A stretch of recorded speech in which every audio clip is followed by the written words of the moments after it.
But as you get older, you start listening to your friends, your teacher, your parents, and you're not hearing that voice anymore. And all you're hearing is what other people tell you who you should be, what they think is cool. And you lose connection to what makes you unique. And who you are, your uniqueness, is your source of power. The further you deviate from that uniqueness, the weaker you will become. You will become like other people. Wow. So the game in life is to know who you are, to gather skills and train yourself and be disciplined. We're creatures, we're animals that judge people by appearance. And we don't like to admit that, but we pick up vibes from people's appearance, their face, their body language, their presence, and we kind of judge them based on that. And once we've judged people, that's kind of they are in our mind. And if you let people continually kind of pin you down, this is who you are, Chris, this is your type, etc., it kind of limits your freedom, because their opinion of you will actually constrain what you can do, right? Your reputation kind of precedes you. And so you want to turn this around and think of your image as something that you get to play with, as something that you get to create. It's like your greatest work of art. You want to take control of the process of how people can judge you, right? Just you think it's a little bit different. I should just be who I am. But you're never exactly being who you are.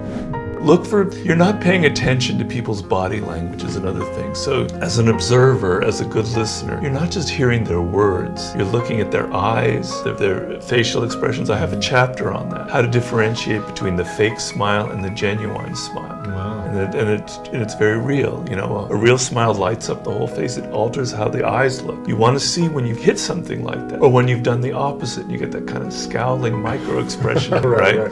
But people aren't observant. They're in their own shell. They're not seeing. People are constantly giving out signs of their likes, their aversions, their values, and you're missing them because you're not paying attention. But I remember I was in Paris when I was 21. I was living there. I was working in a hotel. There was it was a hotel where all the models stayed. And there was this Brazilian man who was obsessed with all the models in the hotel. And he was the greatest seducer I'd ever seen in my life. And one day I was walking down the street with him and some other friends. And this other woman came running up. She realized he was a seducer and had not been honest and was cheating on her. And I will never forget how he responded. He was so relaxed and so undefensive about it. And he didn't apologize. He was just, this is who I am, more or less in his body language. And she completely relaxed and changed, and I thought, God, normally it would have been this yelling match, and he completely diffused it with his sort of relaxed attitude, So it's a whole language that you need to master.